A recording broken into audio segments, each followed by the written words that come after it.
terceirização. E aqui já ela ouviu atentamente a entrevista, a doutora Rosimeire Fernandes. Doutora, como é que a terceirização hoje, como é que ela é hoje e o que muda nela a partir da aprovação da nova lei que está gerando essa polêmica? Olha bem, hoje o que nós temos é a súmula do Tribunal Superior do Trabalho, a número 331, que decorreu de sucessivos julgamentos que envolviam o trabalho terceirizado. Então, só atividades especializadas, atividades meio, por exemplo, numa empresa, a vigilância, a segurança, a limpeza, uma fábrica de determinado produto, ela terceiriza o serviço dela de transporte, de manutenção de seus equipamentos. Então, são chamadas atividades meio. Nas atividades principais, aquela atividade preponderante da empresa, ela tem que contratar os empregados diretamente. Então, essa, em tese, é a regra hoje existente, né? A outra regra é de que a empresa tomadora, porque se beneficia desses serviços, ela responde pelas obrigações descumpridas pela empresa de prestação de serviços, aquela empresa que fornece a mão de obra. Hoje, o que nós temos é isso. Mas eu concordo com o entrevistado quando ele diz que a pretexto de regulamentar a matéria, é certo que a matéria precisa de regulamentação. O projeto 4330, o PL 4330, todavia, amplia, generaliza, chama de atividades inerentes, complementares, ou seja, abre o leque de possibilidade para que qualquer empreendimento contrate o trabalhador em todas as atividades, inclusive naquelas atividades centrais da atividade da empresa. Com essa PL, a PL da terceirização, corre o risco de não termos mais concurso público, é isso? Olha, um dos riscos é o desvirtuamento da regra imposta pela Constituição que obriga a realização dos concursos públicos. Mas esta já é uma realidade que tende a piorar se o PL continuar como está, né? Que é porque a lei, o PL 4330 prevê a contratação via terceirização ampla, não faz qualquer restrição.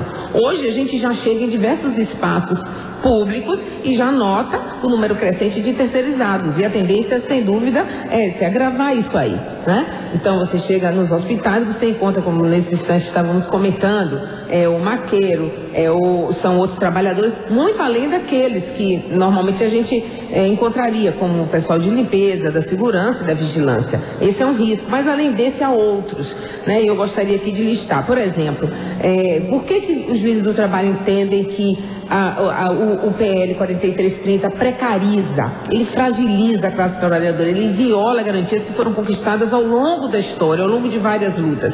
O Diese demonstra, por exemplo, que o salário dos terceirizados é 24% menor do que os trabalhadores contratados. E isso não acontece à toa, porque para a empresa prestadora de serviço, o produto dela é a mão de obra. Então, é em cima da exploração da mão de obra em condições mais degradantes que ela vai oferir o seu lucro, né? Quando, na realidade, se esperaria que a terceirização fosse apenas para a especialização, para que a empresa possa concentrar sua energia naquilo que é a sua atividade econômica preponderante, né? E daí, inclusive, o resultado dessa jurisprudência consolidada na súmula 331. Então, no setor bancário, essa diferença salarial é ainda pior, porque também, ainda segundo o Diese, dados do Diese, os terceirizados que estão hoje nos bancos ganham cerca de 1/3 dos bancários. Além disso, porque não são considerados para efeito sindical, de organização sindical, como bancários, eles não recebem PL, auxílio creche, não estão na jornada de 6 horas, né? Então a gente percebe que isso aí já demonstra, já revela realmente o objetivo é tão somente reduzir custos, porque enxergam a mão de obra tão somente como custos. Quer dizer, para o patrão a lei é maravilhosa. Certamente que é, porque além disso tem outras situações que demonstram a precarização da terceirização. Também estatisticamente demonstrado, isso estudos de longos anos, de que nos terceirizados eles são mais alcançados pelos acidentes de trabalho e com eles costumam ser mais graves os acidentes. Isso não é à toa, são empresas de menor porte econômico, de menor emprego de tecnologia, com alta rotatividade, então a mão de obra terceirizada está mais sujeita e sofre efetivamente mais acidentes de trabalho, né? Além disso, eles também estão mais sujeitos a preconceito no trabalho, por diversas razões, porque já são reconhecidos, inclusive no mundo do trabalho, como uma subclasse de trabalhadores. E você não tem subclasse de seres humanos, não é isso? Outra falácia em torno do PL 4330 é de que o número de empresas vai aumentar. Não vai aumentar.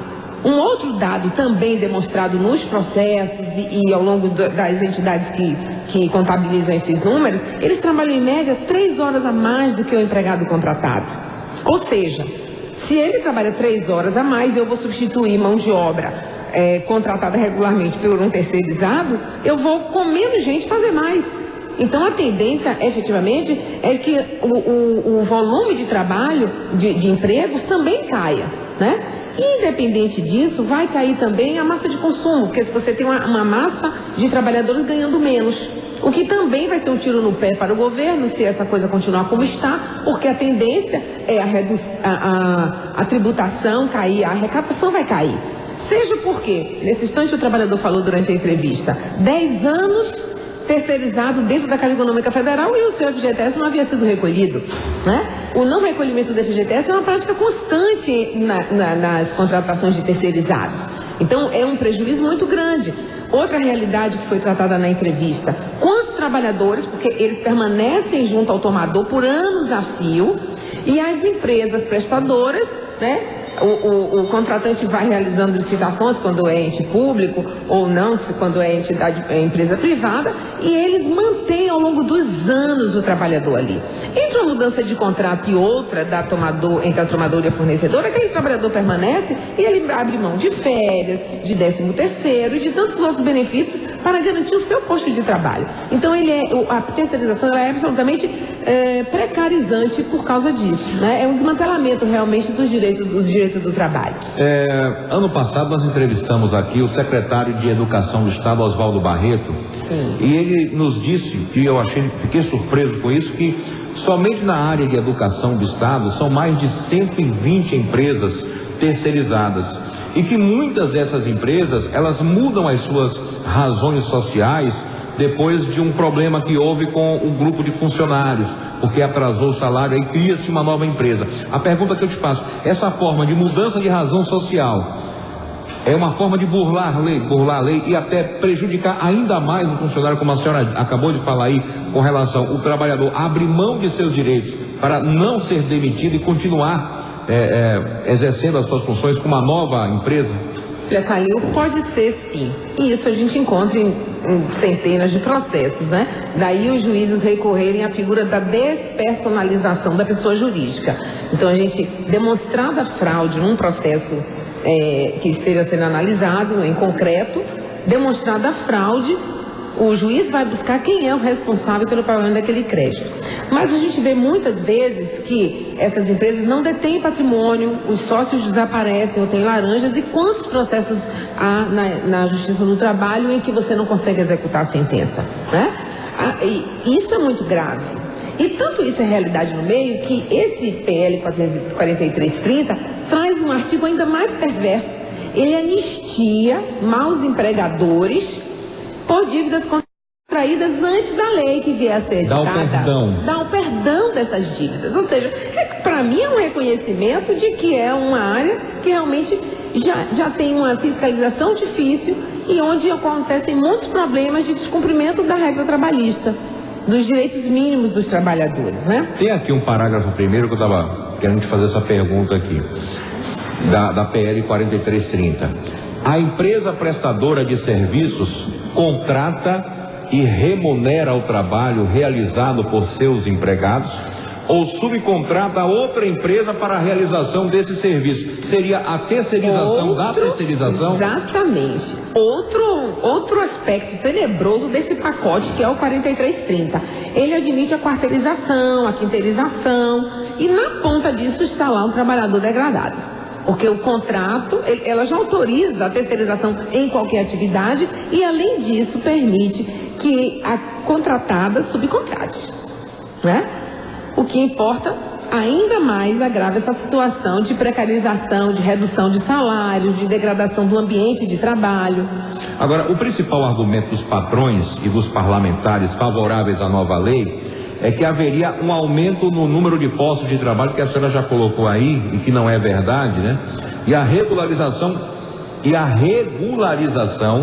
dos trabalhadores terceirizados que já estão no mercado. Esse parágrafo aqui me chamou a atenção. A regularização dos terceirizados que já estão no mercado. Que regularização seria essa e como a senhora avalia isso? Esta é uma boa pergunta, porque vamos pensar que a regra no direito do trabalho é a contratação direta.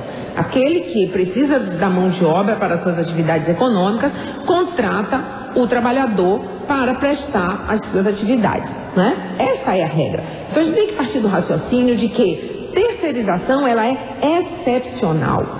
Como uma admissão de um instituto de caráter extraordinário e excepcional, a sua aplicação é restrita e deve ser restrita. E por isso que a jurisprudência, as decisões dos tribunais vieram se consolidando no sentido de que apenas em atividades meios, atividade não essencial, é que essa terceirização seria possível, né? Então, o PL 4330, quando fala de regularização, acho que pode significar esta ampliação e regularizar sobre esse manto. Ou então estamos mesmo admitindo que por conta dessa contratação e subcontratação, terceirização e parcerização, admite-se, como nós juízes do trabalho sabemos, que na ponta nós temos trabalhadores sem carteira assinada, sem férias, sem recolhimento de FGTS, e ao invés disso, a própria lei, como eu disse, traz um dispositivo de anistia. Que é isso? O círculo vicioso vai permanecer, podemos dizer assim na linguagem popular. Ele fica legitimado, isso é ainda pior. Porque antes você tinha uma situação reconhecida juridicamente como irregular. O PL 4330, no meu modo de vista, ele legitima uma situação irregular. Ao admitir que um empreendimento possa não ter nenhum empregado na sua atividade fim. Naquilo que é a sua atividade. Então, qual será a atividade das empresas? O Varela usou uma expressão interessante, como um banco. Você não tem pessoas, você não tem mão de obra, você vai terceirizando. Olha, um dos efeitos seria... Onde o caixa pertence a uma empresa terceirizada. A uma outra empresa terceirizada. Então, há uma perda de identidade, há um prejuízo também muito grande, aí os sindicatos precisam estar atentos. A fragilidade da organização sindical, porque esse trabalhador, com essa rede de contratação terceirizada e subcontratada e quarteirizada e piterizada, ele torna-se ainda mais invisível. Então, não pode qual é a categoria desse trabalhador? Mas ele perde a identidade com aquele... Porque hoje o que é que acontece? A Justiça do Trabalho reconhece, quando admite a fraude na terceirização, reconhece ao trabalhador os direitos daquela categoria em que ele trabalha. Então, por exemplo, ele trabalha numa metalúrgica ou numa indústria química, então a Justiça determina o enquadramento dele e reconhece direitos daquela categoria, porque ele, de fato, no mundo real, trabalhava como um químico, como um industriário, como um bancário ao seu lado.